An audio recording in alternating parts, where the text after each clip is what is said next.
আকাশ জুড়ে বৃষ্টি আর বৃষ্টি ভেজা মন।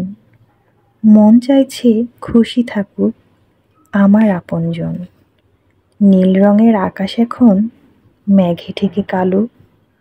আমি আছি দারুণ, বন্ধু তোমরা থেকো ভালো।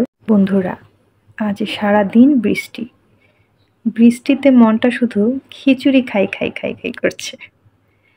তাই যেই কথা সেই কাজ, বানিয়ে ফেললাম খিচুড়ি আর মুরগি কষা। সকালে একটা পোস্ট করেছিলাম যে এই বৃষ্টির দিনে খিচুড়ি আর মুরগির মাংস কষা সাথে আচার হলে কেমন হয়। সবাই বলেছেন বেশ ভালো হয়, খুব মজা হয়। রান্না করে ফেলেন, আমরা চলে আসছি। তো রান্না করেই ফেলেছি, রান্না করে খাওয়াও হয়ে গেছে। সবাই শুধু কমেন্ট করেছে, রান্না করেন আমরা আসতেছি, রান্না করেন আমরা আসছি। কিন্তু কেউ বলল না আমাদের বাসায় রান্না হচ্ছে, আপনি চলে আসেন। খিচুড়িতে খিচুড়ি মশলা ব্যবহার করেছি, সাথে 2 রকম ডাল দিয়েছি।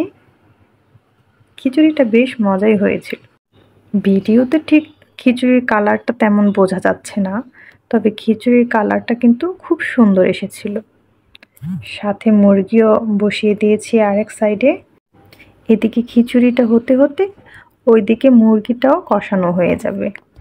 আজকে কার কার বাসায় খিচুড়ি রান্না হয়েছে অবশ্যই কিন্তু জানাবেন। বৃষ্টির দিন মানেই যেন খিচুড়ি। খিচুড়ি আর বৃষ্টি যেমন দুটো ওতপ্রোতভাবে খুবই জড়িত। বৃষ্টির দিন আসলেই মনে হয় যে খিচুড়ি খাই, মনটা শুধু খিচুড়ি খিচুড়ি করে। সাথে আরও ছোটোখাটো কিছু রেসিপি ছিল, ওগুলা দেখাইনি, ভিডিওটি অনেক বড় হয়ে যাবে এজন্য। সাথে আলু ভাজা করেছিলাম আর কাঁকরোল ভাজা করেছিলাম। আমাদের খিচুড়ি প্রায় শেষের দিকে হয়ে গেছে, এখন নামিয়ে রাখবো। হয়ে গেছে একদম খিচুড়ি। এখন মুরগিটা কষাবো। মুরগির মশলাটাও কষানো হয়ে গেছে, এখন মুরগির মাংসটা দিয়ে দিচ্ছি। লেগ পিস দুটো আমার রাজকন্যা আর রাজপুত্রের জন্য। সব সময় মুরগি নিয়ে আসলে ওদের জন্য 2টো লেগ পিস আমি রাখবই, কখনো কাটি না। আমার মেয়েও আমার মতো খিচুড়ি খেতে খুব ভালোবাসে, তাই যেদিন খিচুড়ি রান্না করি সে নিজের হাতেই খায়। অবশেষে হয়ে গেল আমার মুরগির মাংস কষা। বাচ্চারা ঝাল খেতে পারে না বলে কম কম ঝাল দিয়ে রান্না করি। এই হচ্ছে আমার খিচুড়ি। কেমন হয়েছে দেখতে অবশ্যই জানাবেন বন্ধুরা। আমার ভিডিওটি যদি আপনাদের ভালো লাগে তাহলে অবশ্যই লাইক, কমেন্ট, শেয়ার করে দিবেন। ধন্যবাদ।